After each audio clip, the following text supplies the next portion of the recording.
We can do it when you're ready. Okay. Good evening. Tonight is the regular meeting of the Pascack Valley Regional High School District Board of Education. We are back in Pascack Valley for the first time since COVID, and in the auditorium since before COVID. Let's see here. Do we have the opening statement here? Normally have an opening statement, which I don't have memorized yet, but basically we are streaming live, and this meeting has been advertised. There we go. Adequate notice of this meeting has been provided by mailing copies of said notice to the record, filing copies of said notice with the municipal clerks of Hillsdale, Montvale, Riverville, and Woodcliff Lake, and publishing said notice in the record on August 15th, 2022. Yes, can you call the roll, please? Sure. Dr. Blundy. Present. Mr. Luisi. Mrs. Martin. Present. Ms. Molinelli. Present. Mr. Stankus. Here. Ms. Steffens. Here. Mrs. Varghese. Here. Mr. Weaver. Here. Mr. Blundo. Here. And I think what threw me off was that we did have an executive session prior to this meeting, which was showing up in the agenda, and no action was or will be taken as a result of that, or that we don't talk about. I want to introduce again, since this is the first regular meeting, our new superintendent, I can't talk tonight, Superintendent Sarah Bellotti, who has joined us from North Warren. She's been with us since July 1st and has hit the ground running. So welcome. Thank you. I know you had your first day with the expanded staff today. So no more welcomes. You're now part of it. No more, the honeymoon's over. I love it. But welcome, and we're very excited to have you on board. The first order of business is to give the oath of office to our two new student representatives, Olivia Gee from Pascack Hills and Isabella Velez from Pascack Valley. Welcome. Looking forward to having you on board.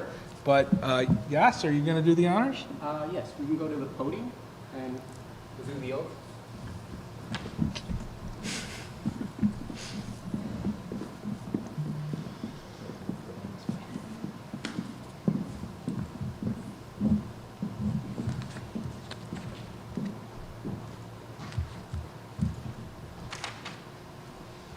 While they're walking, I will also introduce to my left Rod Hara, who is the district's attorney.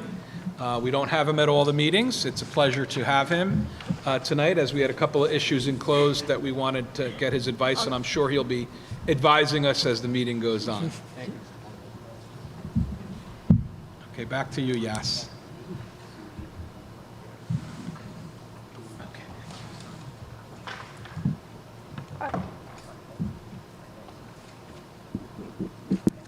So I just read it.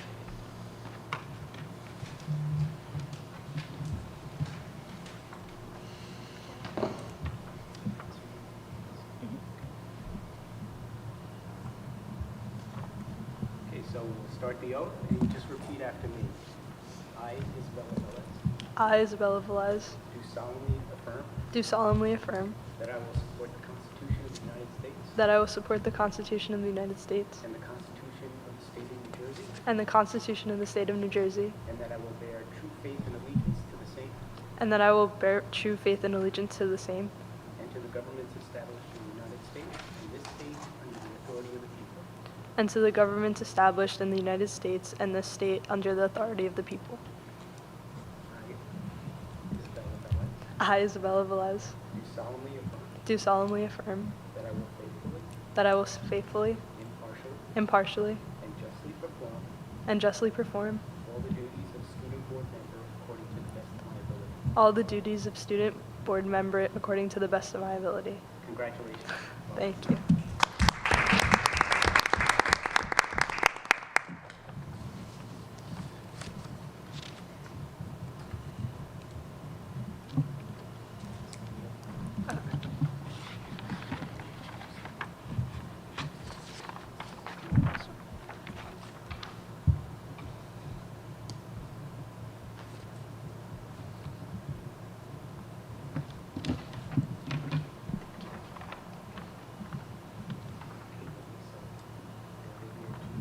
I, Olivia G., do solemnly affirm that I will support the Constitution of the United States and the Constitution of the State of New Jersey, and that I will bear true faith and allegiance to the same and to the governments established in the United States and this state under the authority of the people. I, Olivia G., do solemnly affirm that I will faithfully, impartially, and justly perform all the duties of student board member according to the best of my ability. Thank you.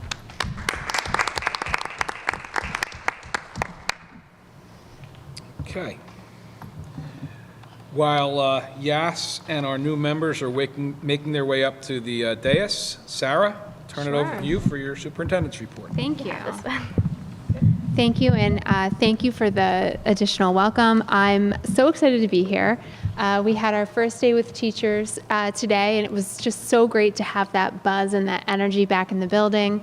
Tomorrow morning we have freshman orientation. We have an afternoon again with the staff where we will have our district convocation, and then of course the next day we'll have our students back, which is the best. So it's the best time of the year. I'm really excited to be here. It's been fantastic. I've had an opportunity to meet with most of you one-on-one, which has also been very helpful in giving me some background and having an opportunity to speak with everyone has been wonderful. I've spoken with the entire admin team and the whole district office team also one-on-one. Tomorrow at the district convocation, I'm going to talk to the staff about my plans to meet with them as well, and I'm going to ask to meet with them in small groups just to make sure I can get to kind of everybody in a timely manner. My theme for this year is going to be listening.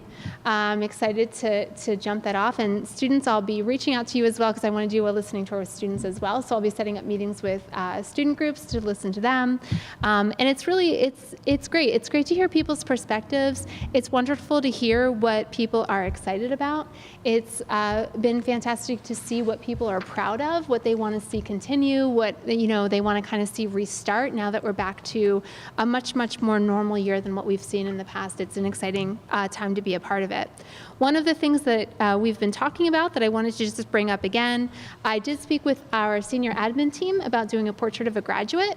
And so that process is basically talking to stakeholders, and that includes students, teachers, parents, community members, board members, and trying to get a real sense of where does our community think our students need to go? It's a fun activity because it really is aspirational. It's talking about what do we want our students to embody, what skills do we want them to have. So you'll hear me talk about this more. We're going to engage in an RFP process and have this kind of formalized within the next couple of weeks so that we can have a plan to move this forward. The Portrait of a Graduate process is anywhere from like 12 to 18 months, and then that would be the springboard for us as a board to then engage in a strategic planning process.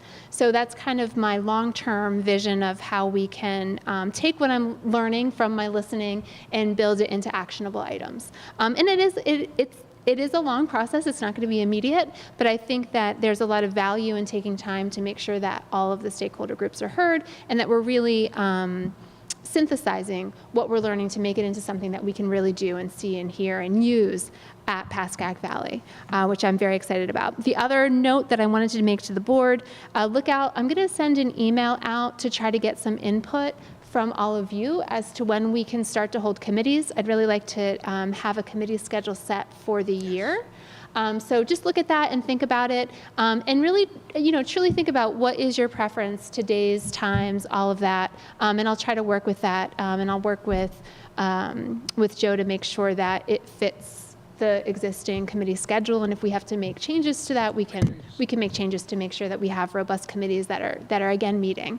Those committees would likely again be meeting over Zoom, so that way we can give people as much flexibility as possible. If there's a need for us to meet in person, especially for facilities, maybe we could do that. But generally speaking, we're looking at Zoom meetings. So I just wanted to kind of give a quick update on that. And I just wanted to again say my door is always open. It is part of my role to make sure that I'm answering all of your questions. And it only took me a couple weeks to begin to just love to talk about Pascack Valley. So Pascack Valley, Pascack Hills, Pascack Regional, just, either school or the district, I am really enjoying talking about what I'm learning. So any questions, anything at all, just don't ever hesitate to reach out. I've gotten into a good rhythm of actually really enjoying talking about what's going on here. So I'm happy to do that. Great. Great, thank you. Best of luck. Absolutely, thank you. Well, we have no board committee reports, I assume, unless somebody has something I'm not aware of. Hearing none. Were either of our new student reps prepared? I don't know if we did ask you to do a student report. I prepared a report. Okay. Just briefly. Is this on? Go Okay. right ahead, Olivia. Make sure you speak right into the mic so that you can move it. You can move it closer to you. Yep. Thank you. Okay. We're just going to move this more. Good evening, everyone. My name is Olivia G., and I will be presenting the Pascack Hills Student Report for the summer months of 2022. For classroom items, over the summer there was a free SAT preparation course and an ACT preparation course offered to rising juniors and seniors. These courses ran for 1 week in July and 1 week in August to accommodate students' summer schedules. Students could choose to take prep classes for either test in English, math, or both subjects, and these classes cover test-taking strategies as well as skills and concepts that may show up on the test. Additionally, the freshman orientation for Hills is tomorrow, August 30th, where teachers, staff, and students from SGA, peer leaders, and more will be welcoming the incoming freshmen and introducing them to Hills. For athletic items, NJ.com recognized Hills lacrosse player and coaches in postseason honors. John Stewart and Coach Dave Bucko were recognized by NewJersey.com as Player of the Year and Coach of the Year for boys lacrosse on June 23rd. And the next day, on June 24th, Coach Lindsay Walsh was recognized by the publication as the American Conference Coach of the Year for girls lacrosse. I also know that last year the student representatives included a joke of the day, and I'd love to continue that tradition. So for today's joke of the day, what do you get from a pampered cow? Got me? Dairy Queen. Close, it's spoiled milk. Oh, there you go. Very good. Very good. So Olivia, if you're not, not Olivia, I'm sorry. Isabella, did you have anything you, okay. Well, I wanted to again welcome both of you, and don't feel bad that you didn't, because we've never had a report on the first day of school before, so great job, but don't feel like you missed out. I want to welcome you both, and I want to encourage you to you don't always have to wait for us to ask your opinions on things. We've had invaluable, especially during COVID, more so than ever, and the mascot controversy, for lack of a better word. I'm sorry I brought it up, but we got really good insight from our student reps, and I want to encourage you to, make sure if there's something that you want to add to the conversation, you do, because it's real easy for us. We sit 10,000 feet away. Some of us have kids in the system, some of us don't anymore, and we don't, to get the feel for what's really going on out there, we're going to look to you. So don't wait for us to ask. Volunteer, but we might ask, and that's really my advice. Enjoy, take it all in, and I'm sure you're going to be great additions to the board. Thank you. Welcome. The only other thing that I'll say is, while the summer is generally a slow time for the board, we did have our retreat a couple of weeks ago. We focused on some goals, and we outlined some of the things that we want to start thinking about as our formal goals for this upcoming school year. Also, you had mentioned it, Olivia, in your report. I, for one, can say we got presentations from a few of the department heads about all the activities that went on during the summer, and it was amazing, the type of things that were done. I'm probably going to oversimplify this, but remedial help for people that might have fallen behind, aspirational help for people that wanted to get ahead of what their classes are going to be next year, the SAT courses. Maybe I'm slightly off some of them that I'm mentioning. But I was just absolutely blown away, and the participation was good. Some of this was funded by money that was available because of the pandemic, but I know personally I was so impressed with it that even when that money dries up, I think we as a board should discuss what we can do to maintain some of those programs, because I thought they were very, very beneficial, and to all ends of the spectrums of the students, folks that struggle, folks that are advanced but want to get more advanced, and everything in between. So I was very impressed by those presentations. So that's kind of what we did this summer, right? Okay, with that, we will move on to a motion to approve the minutes, item 6. So moved. Is there a second? Any discussion? Roll call, yes? Dr. Blundy? Yes, but abstain from August 15th. Mrs. Martin? Yes. Ms. Molinelli? Yes. Mr. Stankus? Yes, but abstain on August 15th. Ms. Steffens? Yes. Mrs. Varghese? Yes, but abstain from August 15th. Mr. Weaver? Abstain June 27th, yes for August 15th. Mr. Blundo? Yes. Okay, next is, the real reason Mr. Hara is here is to do a presentation on what the board's responsibilities are for HIB. So I will turn it over to you. I'm going to give So you this. before we start, this is actually a little bit awkward, but this is set up differently than the last time that we were here, and the screen is actually going to come down in front of us. So we actually need to go and sit in the auditorium, and Mr. Hara, we have you set up at the podium. Okay, so you'll- So we're gonna, everybody kind of has to move down. And there's steps over, yeah.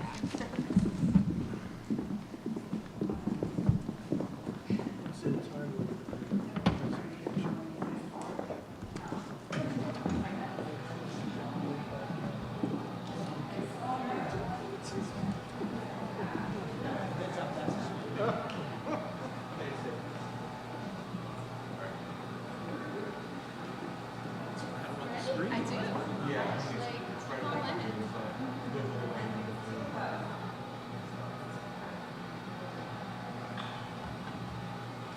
So we're gonna set you up here. I know. It was, yeah, it's funny, I was talking to Paul about it. And, oh, here he is. Wonderful. And yeah, there's really no way around it, so it's okay. It is what it is. So I'll hook you up and I will get it to play for you.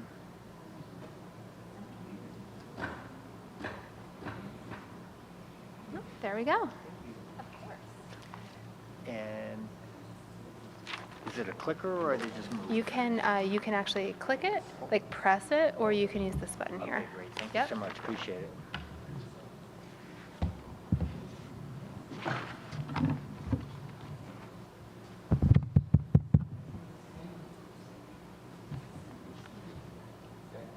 Okay, great. Thank you, Mr. President. I'm going to make a very short presentation on HIB at the request of Sarah for the benefit of the board. The HIB presentation is basically going to focus on the primary responsibilities of a board member with a HIB complaint and an investigation.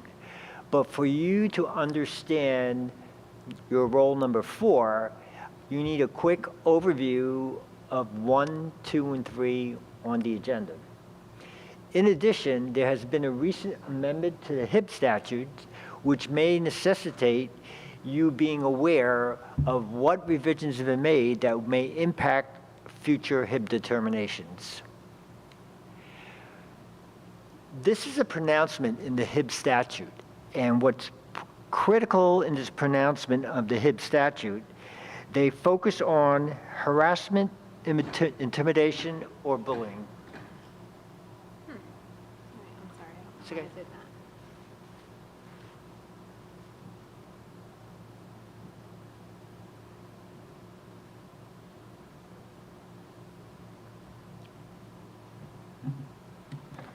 Great. Great, thank you. That's all right.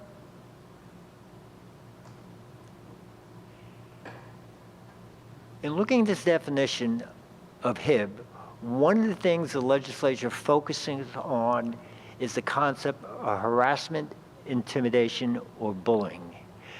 But the utilization of that phrase has created a false expectations by students, parents, and to a certain extent staff on what actually does the HIB statute address, because it doesn't address all instances of harassment, intimidation, or bullying. So it's important to focus on the types of harassment, intimidation, and bullying the statute is intended, because as will be clearly evident in how we approach this, it's a specific prescribed conduct that we're focusing on. The definition of HIB focuses on multiple components. The first thing is that if you have to demonstrate it's either a gesture, a written, verbal, or physical act, or an electronic communication. In other words, basically any potential HIB can take many shapes or forms. It doesn't have to be one incident, it could be a series of incidents. The critical element is that any action has to be reasonably perceived as being motivated by an actual or perceived characteristic or other distinguishing characteristic. This is the primary focus on the HIB statute. We are not able to conduct a HIB investigation and make a conclusion unless it's first determined by the principal on whether the actions itself is reasonably perceived to be based on an actual or perceived characteristic or distinguishing characteristic. The next component, it has to take place on school property, at a school function, on a school bus, but could also take place off school grounds under limited circumstances. And the key element of off school grounds is primarily focused on situations where students go to and from school from their homes.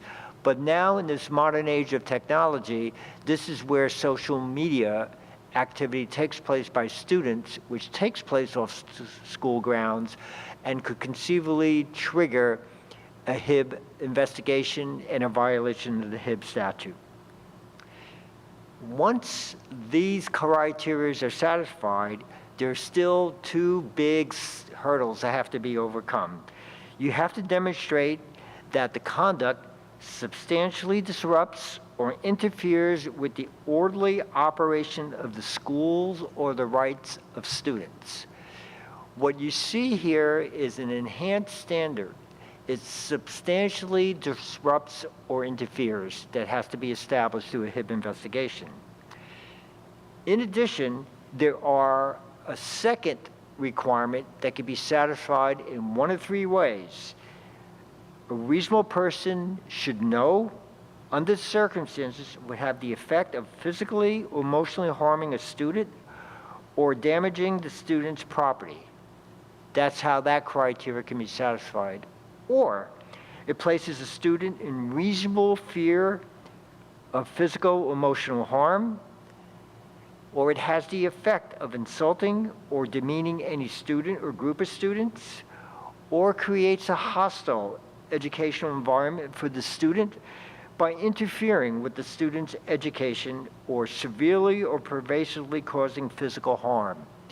Now, I have just rattled off a lot of phrase and terminology for the purposes of conveying the message that simply because somebody says, I've been the subject of bullying, that in and of itself does not necessarily trigger a HIB investigation or finding a HIB unless the criteria has been satisfied. So we break it down. We talked about one or more acts. Where does it occur? It could be written, verbal, or electronic. It has to be reasonably perceived, once again. That's a key. Reasonably perceived. The yellow box, which substantially disrupts or interferes with the operation of the school and has at least one impact. And there are 3 ways this additional impact can be satisfied.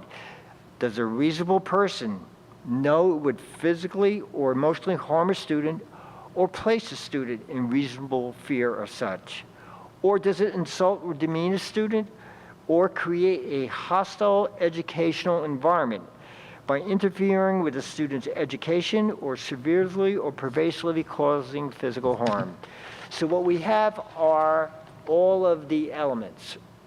We have the acts, verbal, physical, psychological, or electronic communication. Reasonably perceived.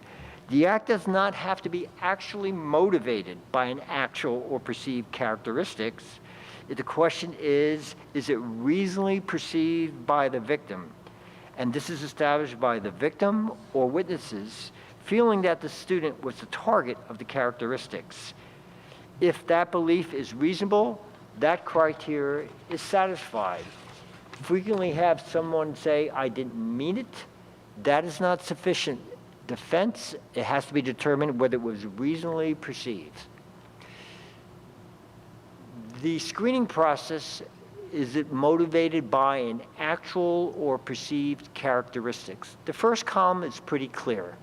It's specific, and you'll be able to determine whether the conduct was based on an actual perceived characteristics.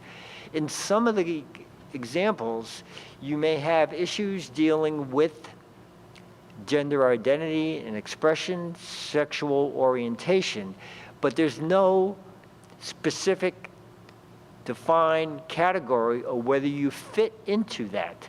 It's a question of whether it's an actual, if the person acknowledges they're within that characteristics, or perceives.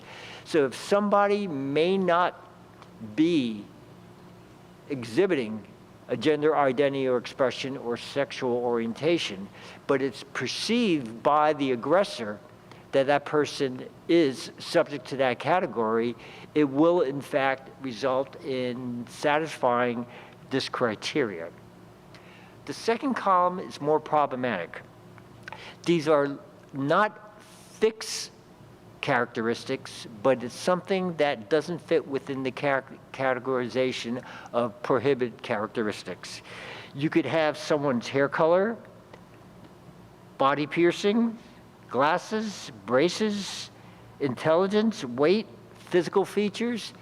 That would be sufficient to be a distinguishing characteristics.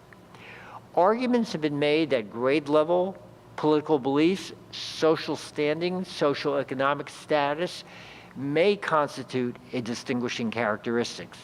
That, however, will require an analysis of the underlying facts to find out whether it's possible it could constitute a distinguishing characteristics.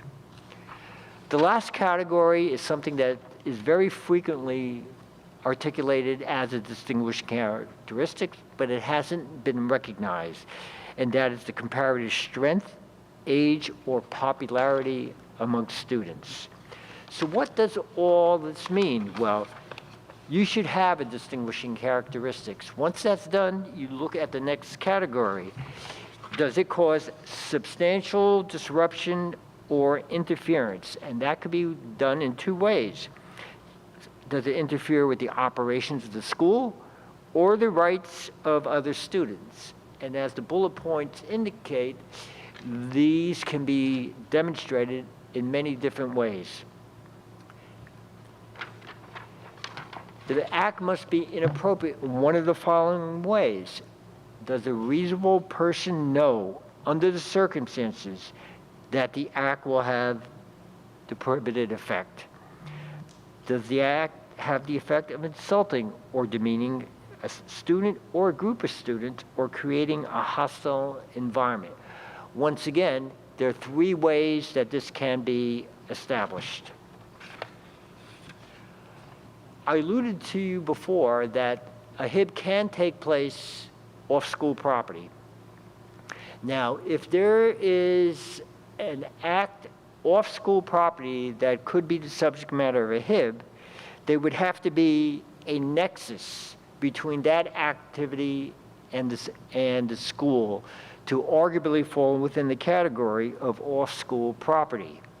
While a HIB investigation can take place about conduct off-school property, if there's a determination of a finding of HIB, you can only impose disciplinary action if it can be demonstrated that the discipline is reasonably necessary for the student's physical, emotional well-being, safety and security, or the safety, security, or well-being of other students, and that the materially and substantially interferes with the requirement of appropriate discipline in the operations of school. So what you have is an affirmative obligation to investigate a potential HIB off-school conduct.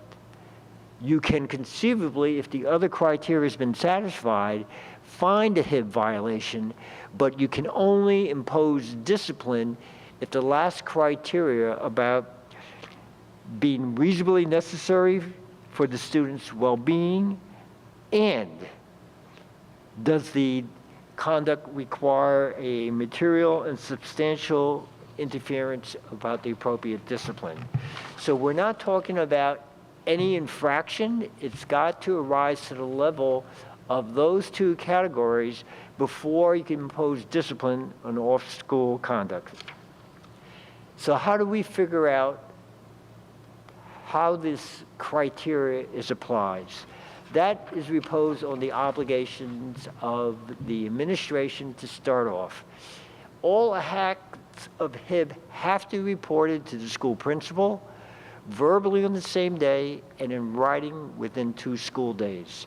This obligation not only is imposed upon staff, employees, and students, but it also imposes an obligation on board members, volunteers, and contract service providers who've witnessed or received reliable information that a student has been subject to an act of HIB.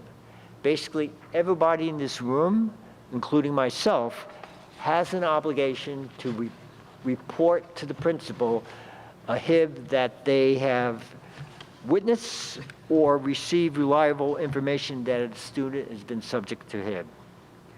Once that happens, it's reported to the principal.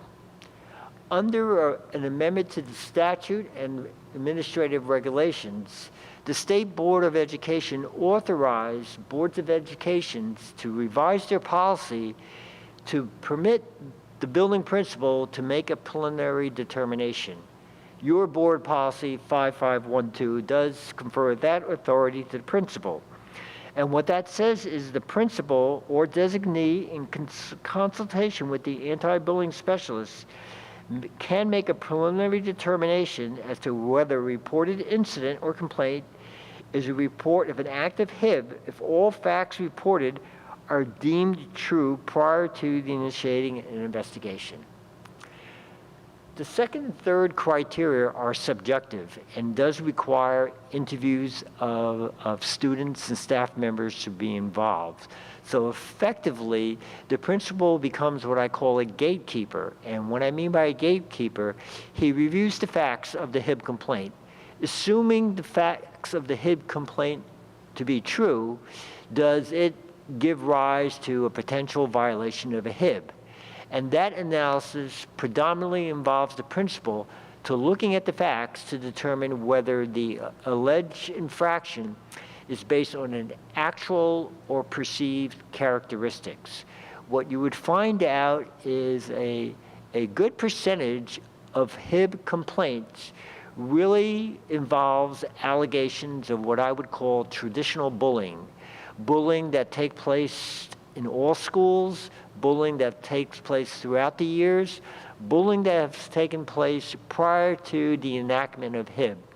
What's critical to understand that the HIB process is a very detailed procedure that requires intensive investigation and review at many steps and requires a hearing.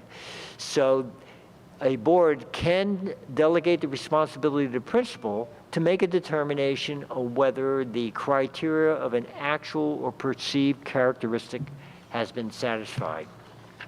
And what you find is that if those instances do not fit an actual perceived characteristics, a formal HIB investigation is not conducted.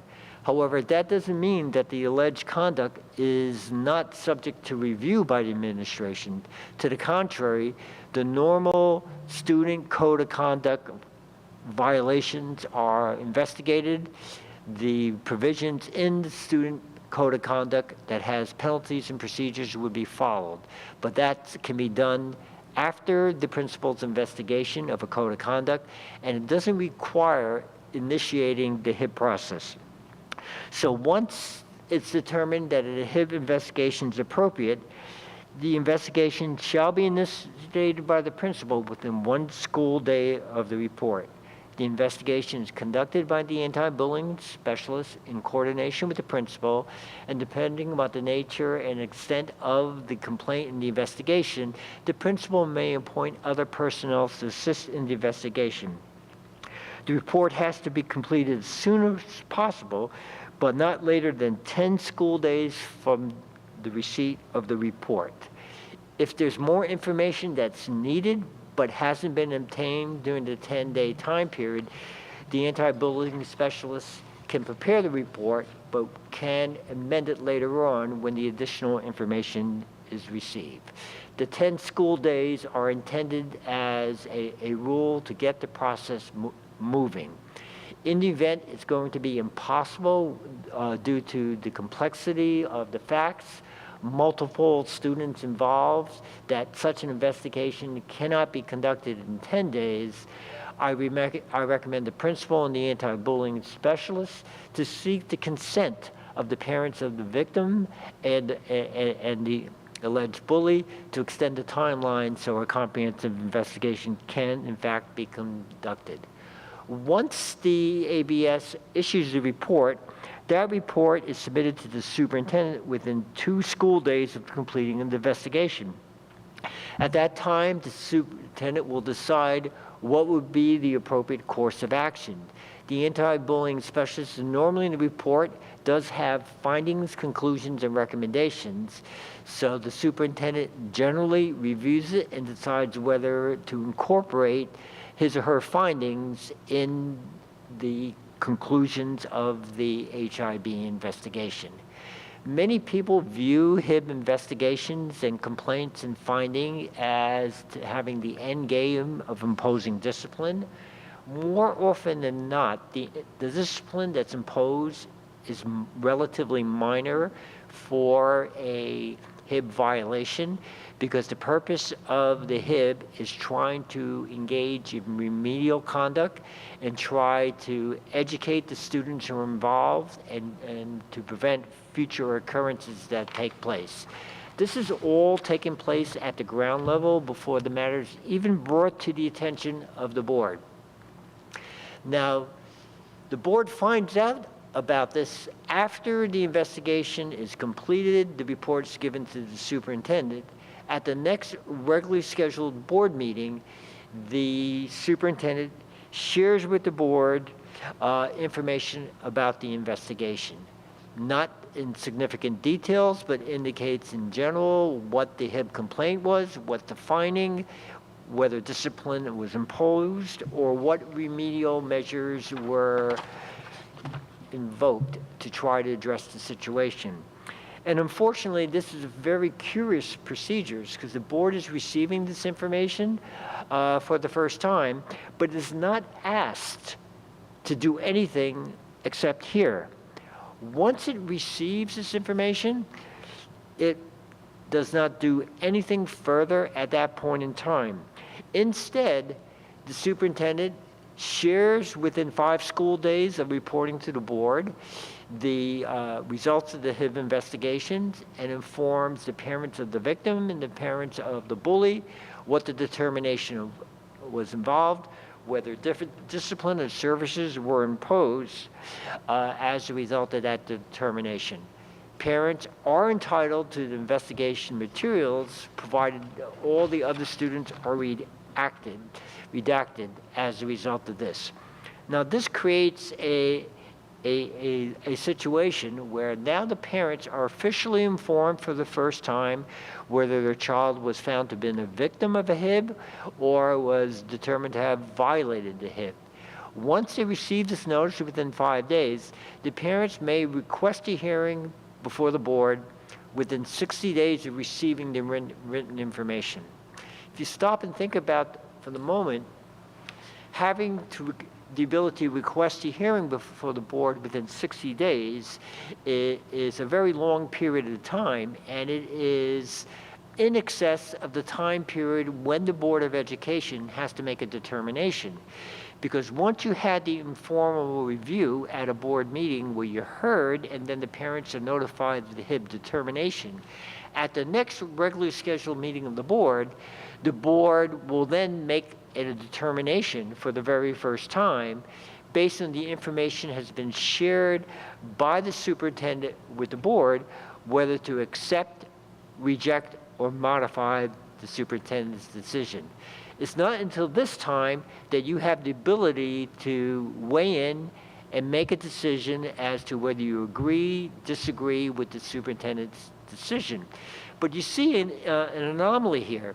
The board, let's say, meets every 30 days. So once they're found, they had the informal review, 30 days later, at the next board meeting, they would have to decide to accept, reject, or modify the decision, but the parent has a right to hearing within 60 days. Best practices would be when you communicate with the parents about the board's decision, inform them that they have a right to a hearing, yes, within 60 days, but indicate at the next board meeting that the board will be accepting, rejecting, or modifying the determination. Because the only way that this can have a meaningful input before actual decision will be made is to request a hearing before the board ultimately makes the decision. Now, the regulations do say if a hearing is requested, the hearing shall be held within 10 days of the request.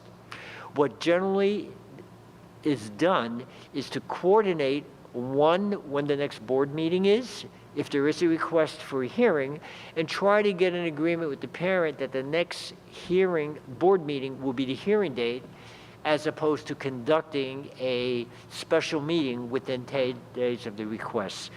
More often than not, you are able to get the cooperation with the parent, because the most fluid approach would be board review, inform the parent of the decision at the next board meeting if the parent wants a hearing, having the hearing at that board meeting, and a decision is rendered within the 30-day time period. It's best practices, but unfortunately, the regulations really do not reconcile the realities how boards function, and they created an unrealistic time period where the parents could request a hearing within 60 days, and if they do request a hearing, it's going to be conducted with 10 days. More often than not, with careful communication with the parent, you can reconcile those inconsistencies and generally be able to have a hearing if it is requested at the next regular board meeting. The hearing is an executive session. It's an informal process. The board may receive information directly from the anti-bullying specialists about the results of the investigation. The parents could present arguments, facts, and their child to make a presentation to the board on why they believe that the decision should be accepted, rejected, or modified. And at that meeting, it's expected that a decision would be made by the board. As a general rule of thumb, you more often than not do not know the identity of the students involved in the HIB unless there is an actual HIB hearing where the parents do make a presentation. When you review these matters, it's almost as if the student is nameless.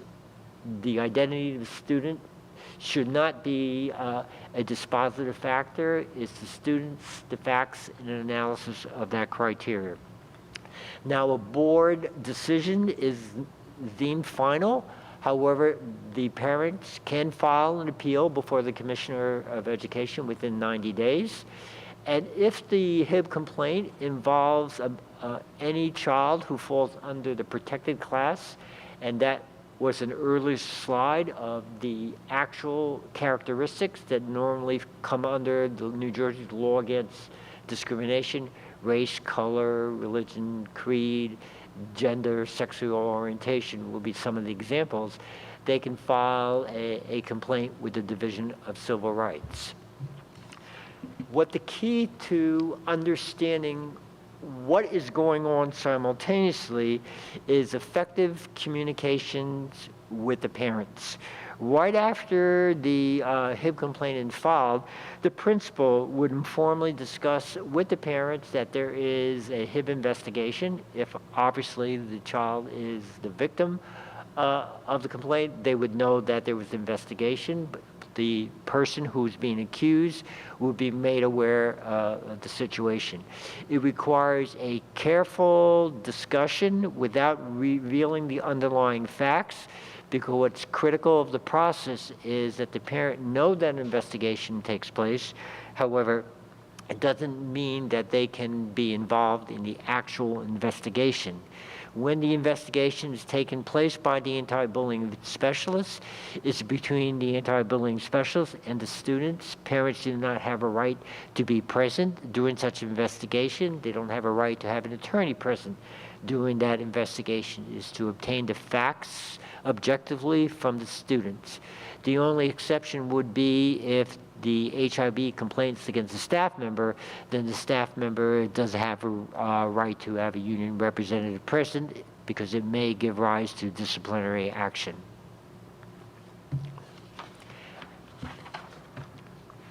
After the investigation begins, parents are entitled to information about it, the HIB determination, and again, that's 5 days after the results have been discussed with the board. So where does the board fit in all of this? You needed to know what was done at the ground level. You need to know the involvement of the principal, the anti-bullying specialist, the superintendent, the fact that principal has communicated with the parents so they are aware of what is going on. But the first time you're actually made aware of the HIB would in fact be once it's shared with the board after the review that's presented by the superintendent. You may be aware of a HIB if before then you were the one that was reporting. What happens after that HIB determination would be that the superintendent must provide you with information about the consequences imposed about the HIB, and it also would require the superintendent to provide you with information on consequences imposed upon the student code of conduct. Remember, the student code of conduct are non-HIB violations, because even though you didn't result in a HIB complaint, if it does not result from an actual or perceived characteristics, it does require the superintendent to provide you information of student code of conduct violations. Now, once the board is made aware of it, the report's issued, you make the determination, and any appeal before a board would be if there was a hearing. Now, as I indicated to you before, there are circumstances where the board has already accepted, rejected, modified the HIB determination, and then a parent decides they do want to file a hearing. And if they file a request for hearing, you will be having a hearing after that determination would take place, but it's different that the hearing is made after as opposed to before that determination would be made. Now, if a parent has their child be a subject of a HIB complaint that is investigated administratively by the principal, not determined to be a HIB violation and deals with the student code of conduct, that parent can make an appeal with the board, but it's not a HIB appeal. It's an appeal before the board under pupil grievance policy. Now, when you have the hearing before the board, that's where you actually do have an involvement. What generally happens when the hearing takes place, you hear perhaps the presentation of the anti-bullying specialist and the superintendent. The parent may bring other facts and information in support of their position. The board has the ability to ask questions of the parent who's having the presentation, but ultimately the deliberations would take place by the board, without the parents, with the superintendent in presence with the anti-bullying specialist to give some guidance and assistance to the board on understanding what that determination would be. We talked about the process. How comfortable do you feel about your HIB policy? Well, the HIB policy is subject to review on an annual basis. And as I pointed out to you before, that your HIB policy did in fact have a provision where you had the principal being the gatekeeper. So on an annual basis, the board reviews the policy. If it does decide it wants to make revisions to it, it could do so, and then it'll have to submit a copy of the revised policy to the executive county superintendent within 30 days. So by engaging in the HIB process, you have a better sense of what type of HIBs have come across your agenda and for review, and that would assist you and get a better understanding of what the policy is and whether it's working for you or whether a revision has to be made. There are a couple of amendments that I want to bring to your attention that is an added layer on what this presentation would be. Effective July 9th, 2020, the superintendent has the authority to review the principal's preliminary determination that the reported incidents does not meet the HIB threshold, and the superintendent has the authority to disagree with that determination. If so, the superintendent can notify the principal of the disagreement in writing, and that would then result in the principal having to engage in a HIB investigation. So even though the principal is delegated with authority not to conduct a HIB investigation, the regulations have been amended to give the superintendent oversight over that determination. Because the preliminary determination now has that oversight, the superintendent must give an annual report to the board over the number of times the principal made a preliminary determination that an alleged incident did not meet the HIB threshold. And the reason why this is now being adopted is because if you look at the HIB reports, the HIB reports are only going to be HIB complaints and a determination on whether it violated the HIB statute. But many bullying complaints really are student code of conduct, and to give the board a complete picture of harassment, intimidation, and bullying in the school district, you need to see the two parts of potential HIB violations. One, violations of HIB statutes, and the other one is dealing with the student code of conduct. Because the frustration that you receive by parents on findings of HIB determinations are that even though the HIB complaints are investigated because it is based on an actual or perceived characteristics, it is not uncommon that there is a belief that simply because of an actual perceived characteristics, it automatically follows as a HIB violation. As these slides demonstrate, there are a number of levels of analysis that has to be employed and it is an enhanced requirement. It's not simply a matter of somebody being upset, which students would be upset with any form of bullying, but you have to show the substantial disruption and whether reaction was reasonably perceived. The other big amendment that has been made is that the superintendent and principal now must consult with law enforcement consistent with the uniform agreement if a student's behavior may constitute a possible violation of the New Jersey Code of Criminal Justice. Before this statutory amendment, there were only certain crimes or alleged crimes that had to be reported. Now, the reporting consultation requirements are broader as a result of the amendments to the Anti-Bullying Bill of Rights. There's going to be forms that are going to be processed that are uniform, but the real significant change is item number 4. And the last sentence, a copy of the investigation results must be placed in the student records. For the very first time, the HIB investigation results become a part of the student records when previously HIB investigations were kept in a separate file, and it would only be in the student's record if the result of HIB determination was a disciplinary determination, and the records in the student's file would have been the disciplinary consequences as a result of a HIB determination, no different than any student code of conduct violations. So because of the enhanced requirement of keeping this in the student's record, findings of HIB have greater consequences than they had before because they are in the student records.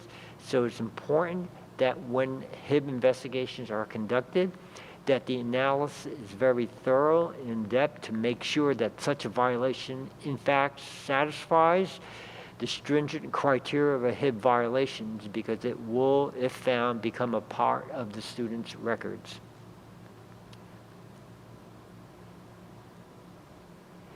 The state is creating a school climate state coordinator who's going to assist school districts in complying with these requirements. Teeth is needed in terms of getting the parents' cooperation. One of the pressing problems school district has is the issue of cyber harassment. That takes place off of school property, and as I indicated to you before, for us to be able to impose discipline is an enhanced requirement. And because many of the expressions on social media are expressions of First Amendment speech, it becomes very, very difficult to satisfy the enhanced criteria that would result in the ability of school districts to impose discipline on off-campus conduct, particularly on social media. However, the criminal statutes have been revised to create violations for cyber harassment. And cyber harassment will be found to be a juvenile delinquent offense for students who are found guilty of it. But the juvenile delinquent offenses are such that an additional enforcement mechanism is it, and it imposes an obligation upon the student's parent to exercise supervision of the students, and if it can be demonstrated that the parents did not demonstrate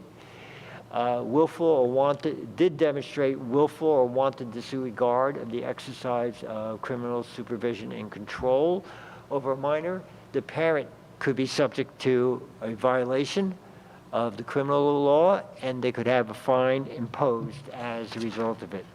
So what was done here is an attempt on the part of the legislature to focus not only on the school district's ability to impose discipline for code of conduct violations or potential HIB, but have an enforcement procedure placed upon parents where there could be criminal culpability and fines. I inadvertently bypassed a slide that I failed to mention, but I think it's important. I had focused on the fact that now the discipline conclusions of a finding of HIB will be part of the student's records. However, there is a provision in the new law that requires us to now deal with first and second offenders in a different way. In item number 4 in the size, the consequences for first and second offenses may be remedial.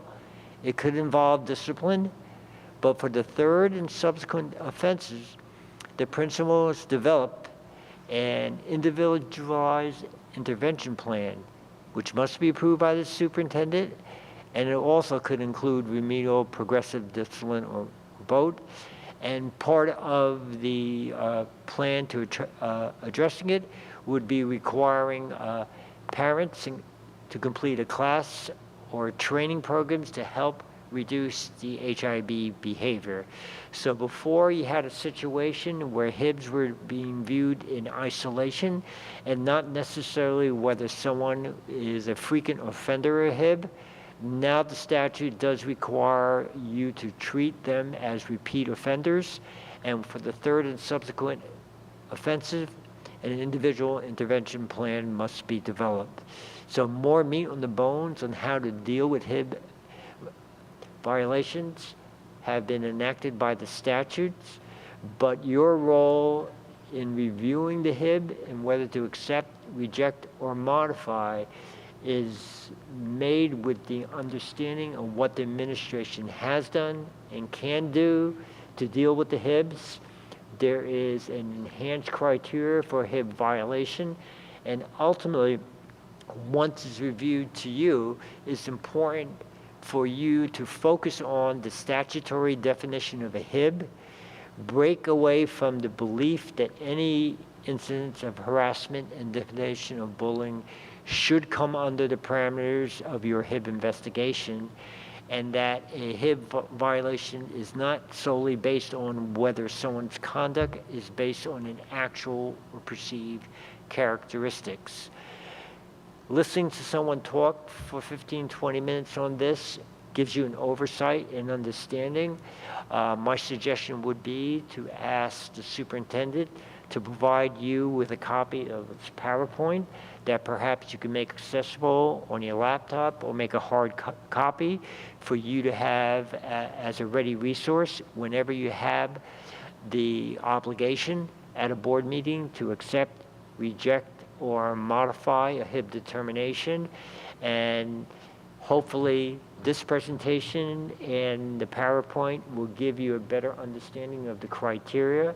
You have a very important role and responsibility. Yes, you're a layperson, but with the knowledge of what's being done below and what your charge is, it hopefully will make it a little easier for you to understand a very controversial topic. Thank you, Brian. Can I ask if the board has any questions? Of course.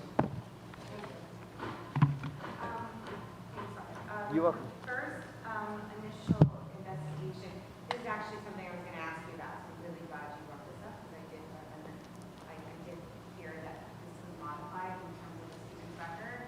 For the first initial investigation, where it's at the principal and the superintendent's oversight over that first determination, is there anything put into the student's record regarding that? So should somebody files a complaint and principal found there's no HIB, this isn't going to move forward, the superintendent also reviewed no HIB, no record for that, correct?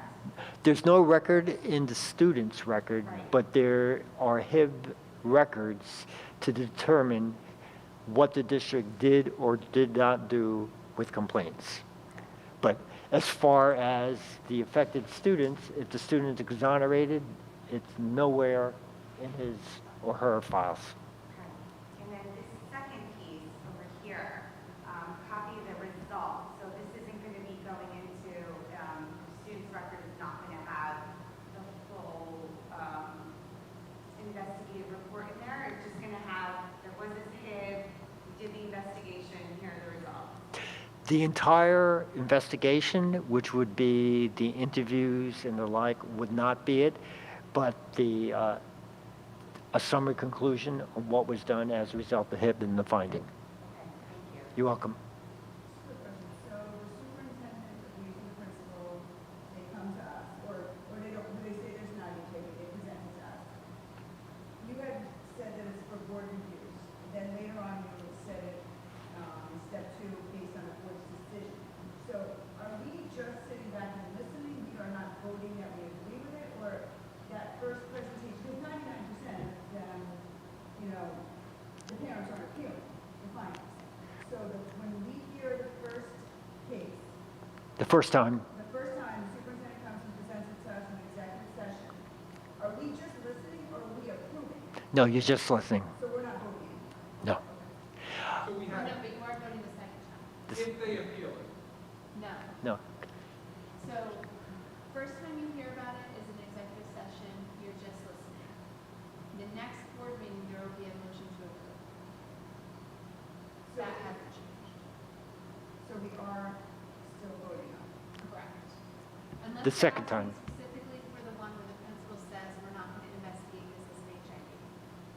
So if you guys decide this is not HIV, then it's closed, but if it is an HIV, then it gets voted on by the board. Correct. Now, at that point, if we feel we don't have enough information, then we request for the people who did, because the people who did the investigation don't come. Right. We get the superintendent's report, right? If we needed more information, then would we postpone the vote? No, so that's why I'm giving you the information ahead of time. Gotcha, okay. So if I give you that information, that first executive session, and you're like, I don't know what you're talking about, that's your opportunity to say, Sarah, I don't know what you're talking about, I need more information. And then either at that time or before the next meeting, I would give you the additional information that I can. But here's the catch on this, and I've been unfortunately doing this now for way too long. Sometimes I just can't tell you that piece that you're looking for because it's too identifying. And so I'll say that to you. Like if you say like, I really don't understand this piece here, I will just directly say, I understand why you don't understand this. I unfortunately can't give you that missing piece, and I'll tell you exactly why I can't give it to you. And then we can kind of talk about how to move that forward. We use something called Hipster here, which is very helpful because Hipster actually creates a summary that's appropriate for a board. It also creates that file that goes into the student record. It takes some of the subjectivity of our people out of it, which I think is helpful. I think it helps us be very consistent. I think it helps make sure that we are not inadvertently discriminating and or being impartial or arbitrary in our decisions. So I was glad to see that we have a real, robust process in place. And this is something that we can kind of talk about. There are a couple of changes to how you're going to hear the information. I noticed that Dexter updated a couple of its summary forms. But I'm not surprised that this question is coming up because really since this law took into effect, and I was a building principal when this came into being, which I forget how it's like the year, but I mean, we're talking about 15 years now that this has been going on.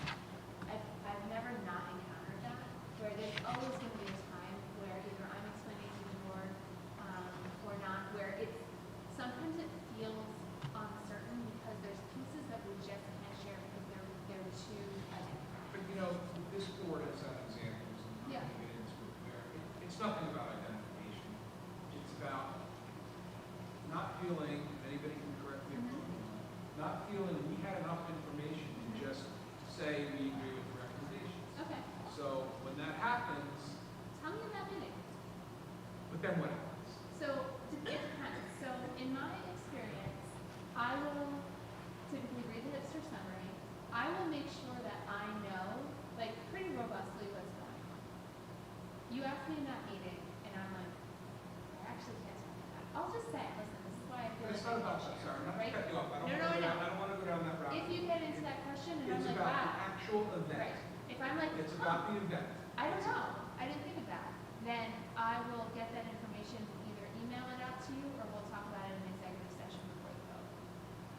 That's that's been my experience, and I mean, now, I've been doing this a long time, and I feel pretty confident that I can get a good understanding of kind of what's going on, and I'll make sure that principals and head specialists know that I wanna make sure that that HIP summary has an understanding where I can, with confidence, explain to you why. Majority are clear cut, but there are a couple that, one in particular, that was very borderline. So Yeah. I guess we had asked for more clarification, and I think that that's what. Now, I will say, what, what I would not expect, I'm not gonna bring the HIP specialist into the meeting. That's not really, that's like kind of too much. But I will get that, if there's something that you ask a question, I'm like, wow, you know what, that is appropriate for you to know, and I don't know the answer, I'll find that before we have to go. And we either will do an executive, or we'll, I'll email that. I'm sorry. Two questions. Sure. I think this is the situation where we ran into, which is one of the reasons why we're having this presentation tonight. What happens if the board rejects the findings of the superintendent and principal? Basically, the decision's overturned. You have that ability. See, when you, identity, you really don't need to know who it is. No. I'm doing incrementally, okay? But The consequences were already put in place, the parents are already notified, now we're voting, and if we overturn it, everything's already been done. Well, it doesn't necessarily, you're never gonna overturn the discipline, because the discipline's gonna be in place as a violation of our code of conduct regardless. What you would be voting to overturn would be whether or not it's classified as HIV. Okay, so. Which is really important, especially right now. I'm not, I know I said this, but what I suggest you do is you look at it incrementally. Who it is inconsequential. What are the facts? Do you have an understanding what the underlying facts are? So then you could determine whether the facts, when applied to the criteria that went over, has been satisfied. Because there's a subjective determination. Remember, I talked about reasonably perceived, substantially disrupt. You need to feel comfortable, based on the facts presented, that that criteria is satisfied. And in terms of your question, what happens if you reject it? If you're not satisfied that that criteria has been satisfied, then the decision is to either affirm or reject, depending upon what that conclusion is, because it may be that the conclusion wasn't found. So you need to make sure that the facts have been presented by the superintendent is such that you can evaluate the applicability of each and every one of the criteria. And you, either way, absolutely, because you got to remember, in every HIB, there's two parties involved. So you're not going to keep both parties happy. That's why you have to focus on the facts that you feel comfortable reaching a conclusion that you keep one person happy, but not the other person happy. I'm sorry I have to say that it's not about that. It's about if we disagree with the determination of the superintendent, the principal, the superintendent, you guys were in sync, and if we disagree. So if it was found ahead, but after it's presented to us, we don't think it was a hit, and we vote it down. To your point, Sarah, whatever discipline happens because of code of conduct, but it doesn't become classified as a hit. Now, second part of this question. If the principal superintendent review does not find it a hit, is it being presented? It has been historically presented to us, so is it going to? So it's being presented to us. So now we disagree, and we say we think it was a hit.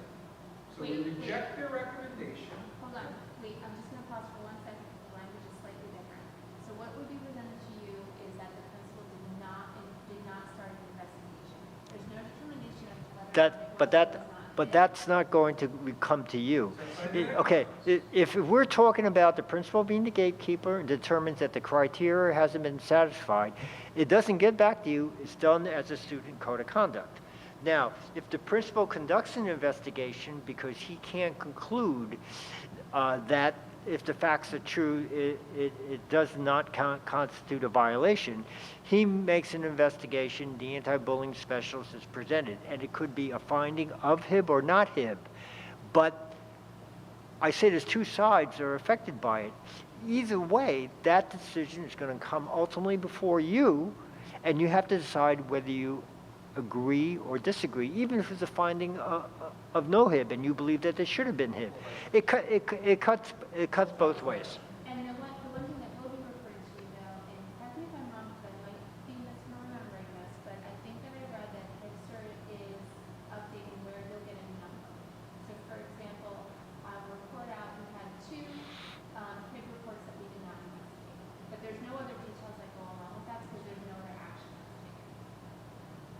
taken. That's the logistics on the form. I know the state is supposed to prescribe forms to be used for processing. Whether it's going to be the same, is going to incorporate it, that I don't know. But I think that at the end of the day, that you need to feel comfortable with that formal review process. You have sufficient facts, whoever the students are, that you can make a determination whether the statutory criteria has followed. Now, interesting enough, the comment was made, the person has already imposed a suspension. Many times, whether it's a HIB violation or a student code of conduct that's being challenged, your administration has to run a school. You may have had a fight, you have to impose discipline for order. That doesn't necessarily mean that if there's an appeal or that discipline is subject to a HIB investigation and a challenge, that they can't challenge that, but for the orderly operations of your school, you have to impose discipline. And then obviously, the remedial consequences and the training are such that it's not hinged upon whether you did or did not have discipline imposed. Just, can you, I guess, expand on or clarify for everyone who's watching at home and the board, student records?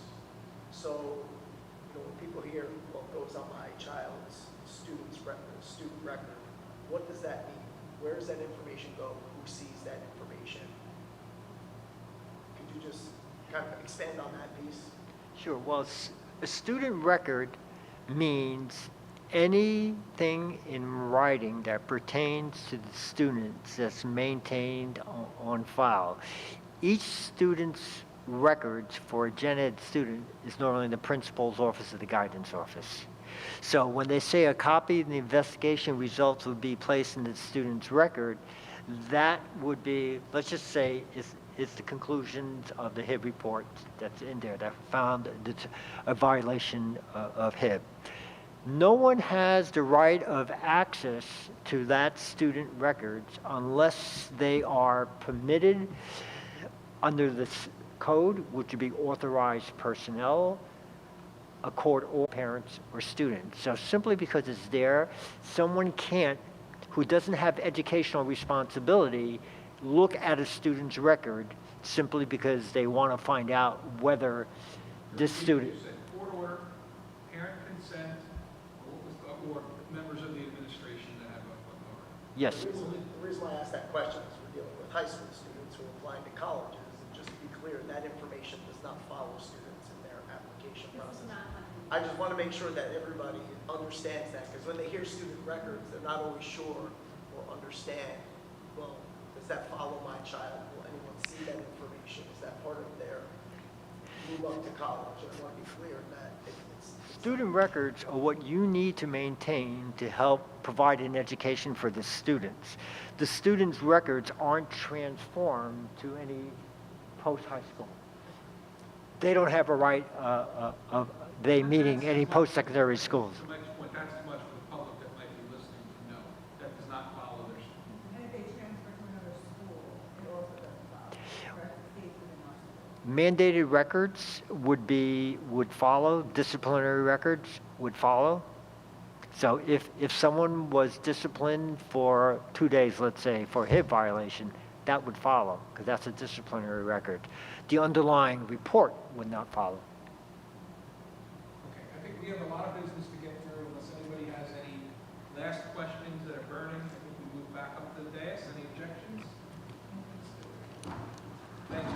You're welcome. Thank you, Sarah. Thanks, appreciate it, Paul. Hi, how are you?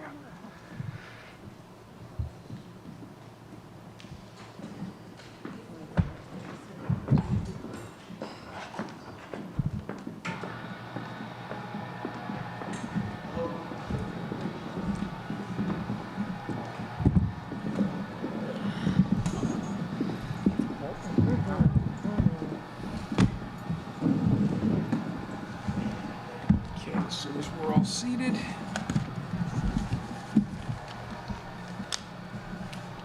Okay, I think we're all seated. Mike, we good? Yeah. Okay.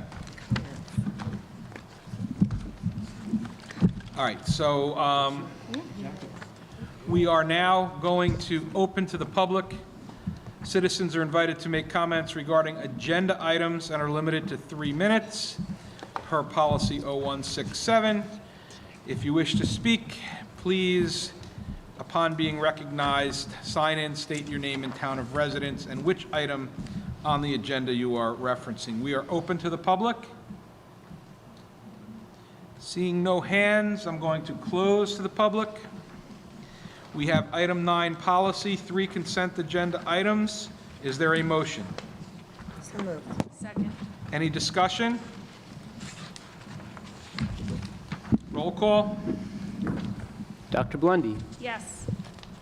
Mrs. Martin, Yes. Ms. Molinelli, Did we lose Tammy?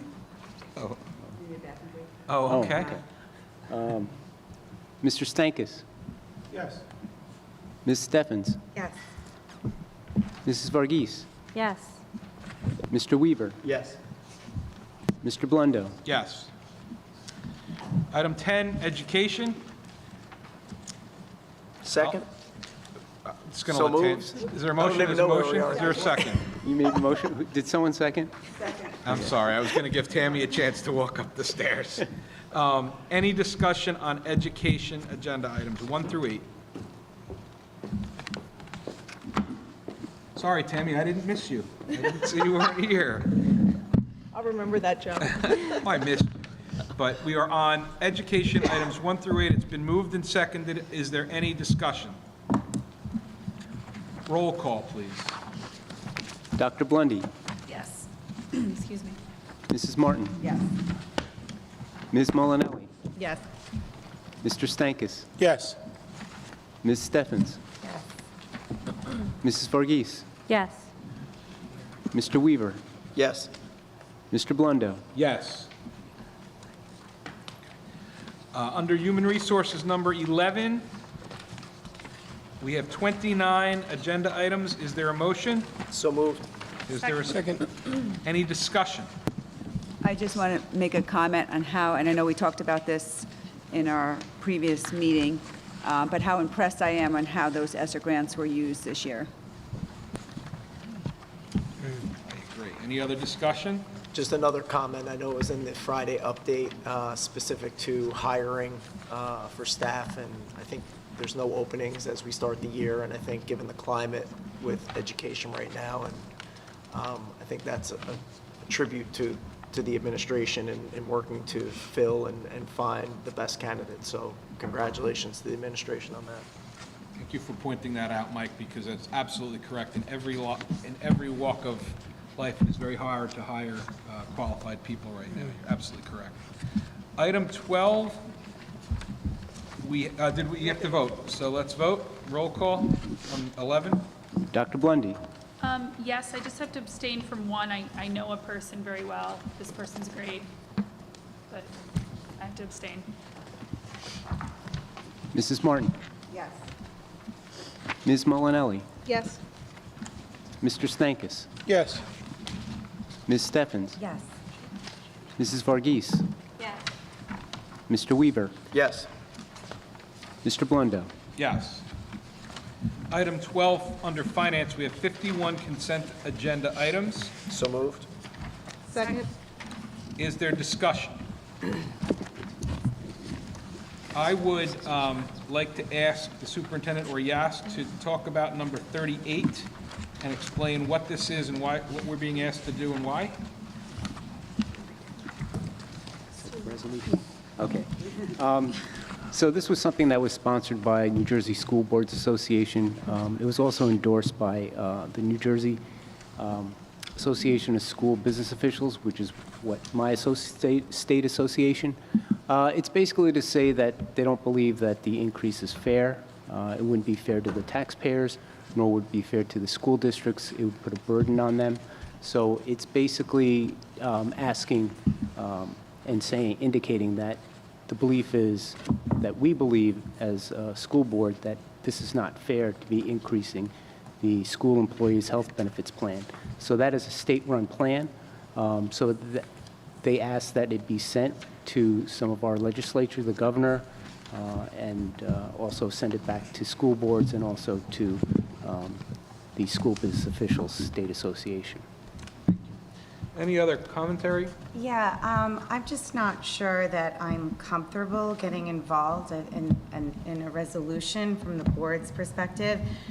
I feel like this is more of a union issue, union thing that may be better suited there.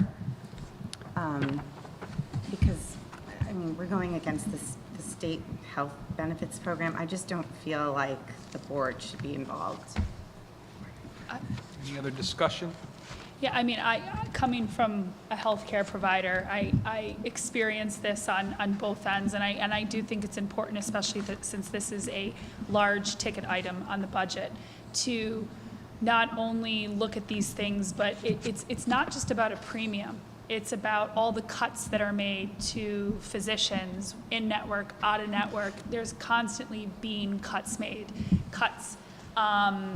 The list could go on, and I won't do that. So I do think it's really important. This is a large cost to the district, and I think it's important that everybody knows what's entailed, because it isn't just an increase; it's continually cuts in coverage, one way or another. So I do think this is important to make sure that we, as a district, stay on top of it. Any other comments? Unrelated to that comment. Okay. Just two comments. One, very impressive again, all the shared services that we have in multiple districts. I think that helps us be as successful as we are. And also very impressed with the information that went into the explanation for that math benchmarking and the decisions that they were used to go with the linkage. So I thought that was very helpful, the spreadsheet that Mark Russo put together. Any other comments? I want to remind board members, you can vote yes with the exception of, so we don't have to, or no with the exception of. So Yas can make those notations if someone wants to not support one particular item. So we do have a motion and a second.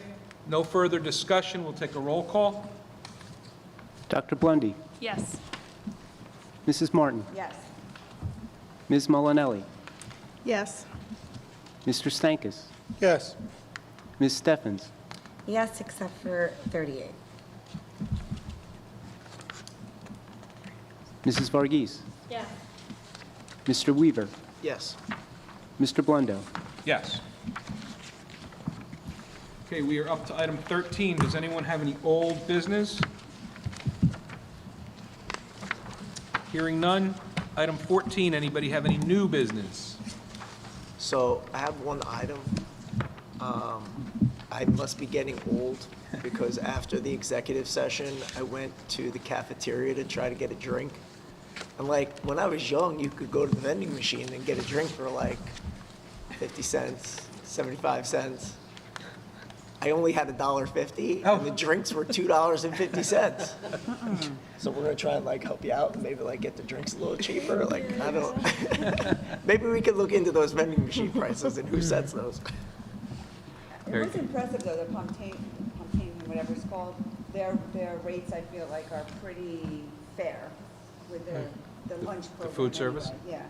Yeah, that's I thought that Pomptonian. stuff was pretty, I don't know about the vending machines, Yeah. but I felt like their prices were fair. Well, when they came out with the price list, I checked with 2 regional high schools, and 2 regional high schools who are not in the National School Lunch Program like us. And I was just curious what our pricing was like, and in our case, we were lower with just about everything. And 2 very light districts. Yes, Yeah, yes, so that was very. very much so. It's, Does that include the vending machines? no, I didn't check the vending machines, but I can inquire about the vending machines. Like, I'm gonna come out in my car, like, with a case of Gatorade and undercut them and sell them for $1. I mean, you know, make your profit. Any other new business? I just have a quick question. Now that we're apparently on the other side of COVID, is there any protocol at all that in the fall our school district's going to be administering based on COVID regulations? I mean, is there any best practices that we're going to continue with just for the health and safety of our students going into the fall? I mean, I know we're not doing masks and all that stuff, but Yeah. best practices that we're looking at. So we are unfortunately waiting for the Department of Health to give us their updated guidance. My expectation is that it's going to be very similar to what it was in June. With the exception that there's no longer a quarantining for close contacts, they've made the statement that they are including that exception. I think that the state sometimes thinks that we open after Labor Day, and I think that they legitimately sometimes forget that most schools are opening this week. We do expect that guidance to come out at the end of the week, and we'll continue to follow it. So there are still protocols in place. What we're hoping for, though, is that those protocols won't interrupt our students' activities or, ability to sort of participate, but it's not, it has not disappeared. We're still following the Department of Health. And travel abroad, we're all kind of back in sync, and we're moving forward with that as we're looking at the school trips for the kids. We haven't had the request for those yet. I think we would look at them as they come. But right now, I don't believe there are any travel restrictions recommended by the Department of Health. So I think and when I say Department of Health, I mean state. So I think we would be looking at that as they come forward. Good. Any other new business?